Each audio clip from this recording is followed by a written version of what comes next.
আমরা চাই না যে তরুণ সমাজ এত তাড়াতাড়ি ধ্বংসের পথে চলে যাক। তারাই কিন্তু আমাদের আগামী দিনের ভবিষ্যৎ। অধিকাংশ মেয়েরা ধূমপানকে ফ্যাশন মনে করে, তো তাদেরকে বুঝাতে হবে। আমাদের দাবি একটাই, তামাক নিয়ন্ত্রণ আইন দ্রুত পাস। যুব সমাজের মাধ্যমেই তারা নতুন যে প্রজন্ম আসে তাদেরকে রিচ করে। ইভেন ছোট যে বাচ্চারা আছে তারা কিন্তু এই নতুন যে যুব সমাজকে দেখে দেখে শেখে।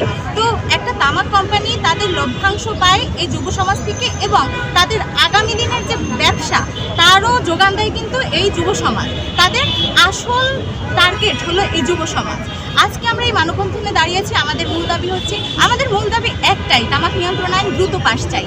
আপনারা আশেপাশে দেখলে এটা দেখতে পাবেন যে খুব সহজলভ্য হয়ে যাচ্ছে তামাকজাত দ্রব্য ইদানিংকাল। একজন তরুণ চাইলেই হাতের কাছে পেয়ে যাচ্ছে।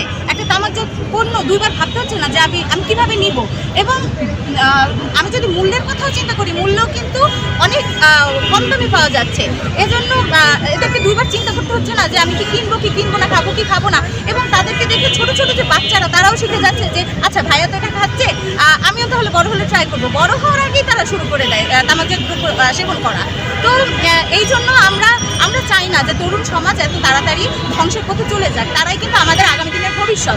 এবং এই জন্য আমাদের যা যা করতে হয় আমরা করবো।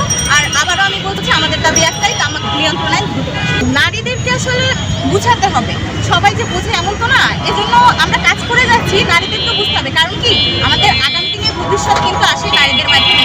এবং সবসময় যে পরোক্ষ প্রত্যক্ষ উভয়ভাবেই নারী কিন্তু ধূমপানের মানে তামাকজাত দ্রব্যের ক্ষতির শিকার হয়। এই যে আমরা শ্বাস প্রশ্বাস নিচ্ছি, আমরা কি মুক্ত বাতাসে আসলে শ্বাস প্রশ্বাস নিচ্ছি? এর মধ্যে কিন্তু অনেক রাসায়নিক কেমিক্যাল মিশে আছে এই তামাকজাত দ্রব্যের ক্ষতিকারক দিকগুলো সহ।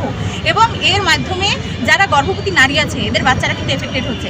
আমরা চিন্তা করতে পারি যে কীভাবে এফেক্টেড হচ্ছে। এটা বোঝা যায় জন্মের পরে, যখন দেখা যায় বিকলাঙ্গ শিশু জন্ম নিয়েছে, অথবা অনেক সময় মিসক্যারেজ হয়ে যায়। তখন ডক্টর বলে যে কী জন্য হয়েছে, এই তামাকজাত দ্রব্যের ক্ষতির জন্য হয়েছে।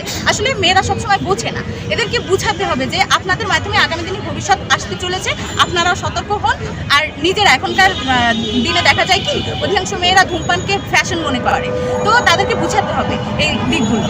এই জন্য